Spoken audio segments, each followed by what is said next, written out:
Module 2, Video 3. All right, I need y'all to bear with me a minute. I'm gonna stand up for this.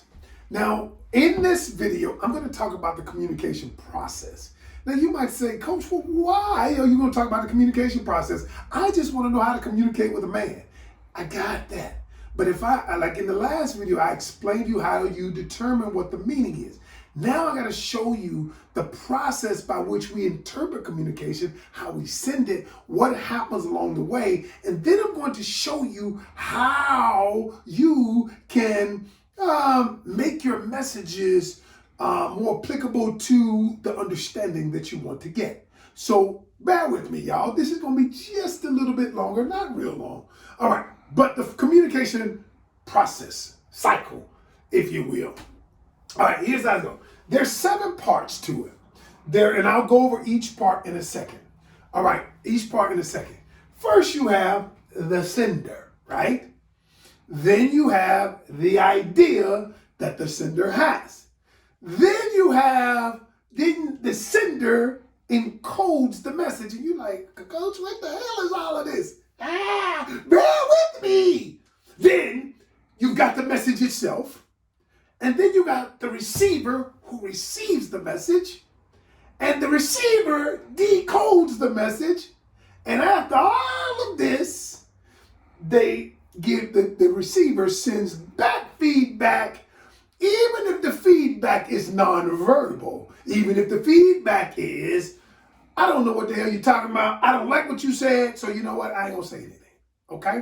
Now, so let me start this. I think I'll use my red to make this work.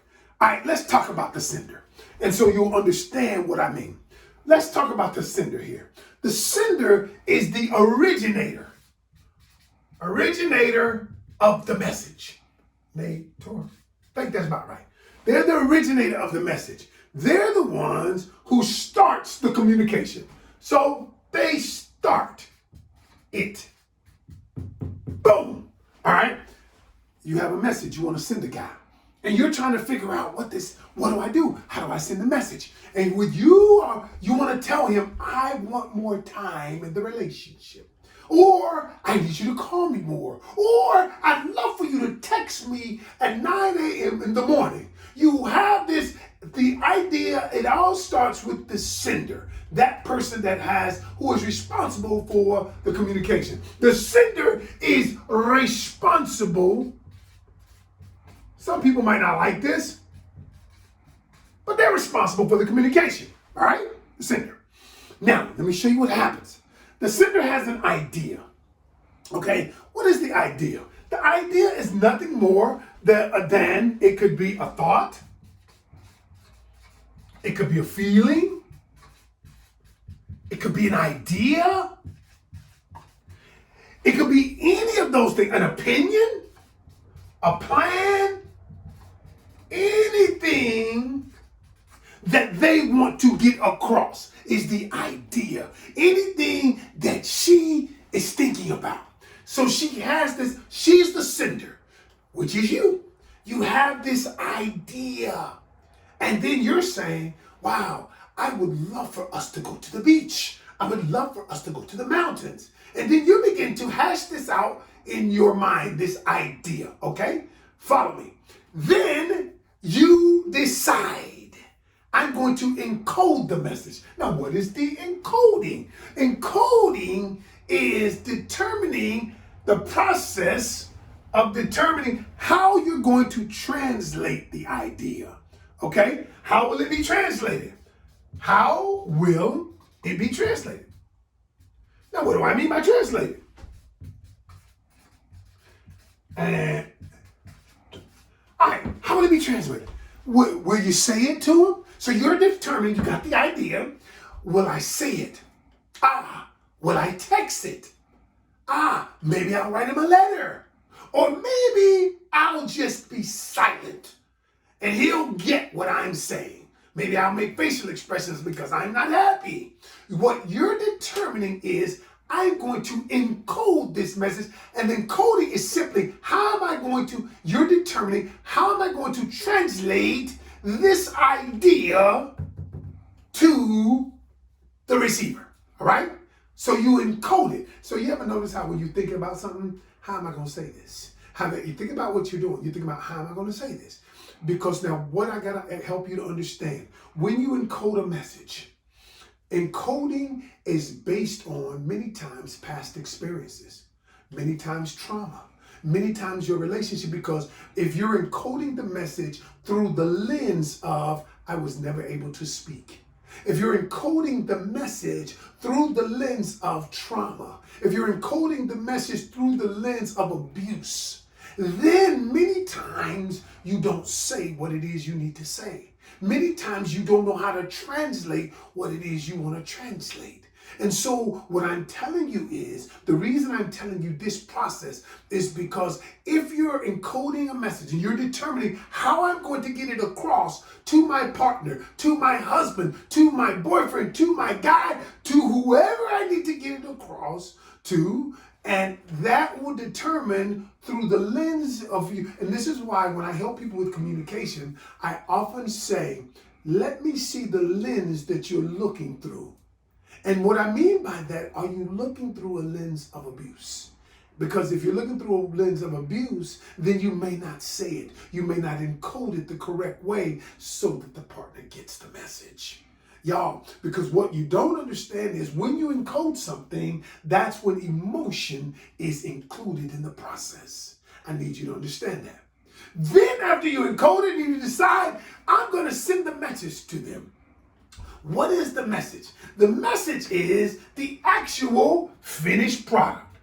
It is the thought. It is everything that you were thinking. Okay? The message is, that is the thought, the opinion, anything that you were thinking about, anything that went through you, the thought, the idea, the opinion, the plan, the message. Now, once I've encoded it, I've sent the message. All right? Now, then the receiver receives the message. What do? They get the message. They receive the thought. They receive the thought. They receive, now watch this. They receive the feeling, idea, opinion. They receive it. All right? Why is that important? Because now, this is where communication goes awry. Once they receive it, right? It could be verbal, it could be nonverbal. See, you are communicating all the time, whether you think so or not. If you're not saying anything, you're communicating something. If you are saying something, you communicate. If you're texting it, you're communicating. You're writing it, you're communication. All of those things lead to either positive communication or lack thereof, or negative communication. So when the receiver receives your message, what do? Then they decode the message based on their past. They decode it. They add meaning to it. They add meaning based on their past. Okay? Based on their past.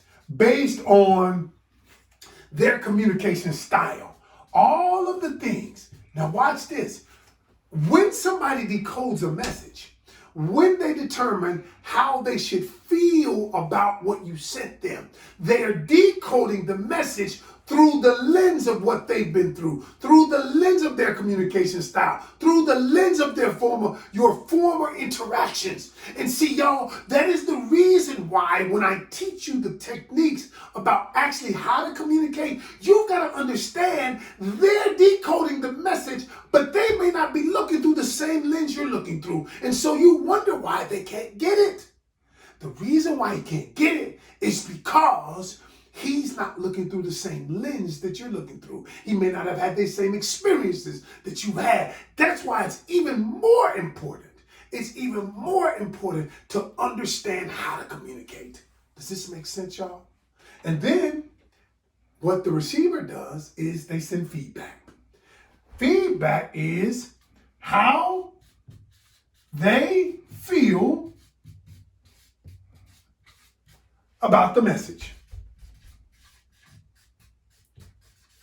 Now, how they feel about the message could be verbal or nonverbal. And so the communication process, why did I go over this? This is important. Because if this last part isn't done, see, people give you feedback in many different ways. They might say, hey, I didn't really like the message that you sent. Or what did you mean by that? They may ask you a question. But sometimes people don't say anything. They don't respond. They keep it in. They keep it in. And what happens is the communication process is thwarted. That means it doesn't go all the way through the cycle. If the feedback is not given, then you can't complete the cycle. Thus, the communication fails. And so what we're going to do, I wanted to show you this in the technical sense, what actually happens to people why it's important. We have to understand that you have to go through all of these steps, including feedback to the message, so that you can have healthy, happy communication and relationships. All right, stay with me, y'all. We're just getting started.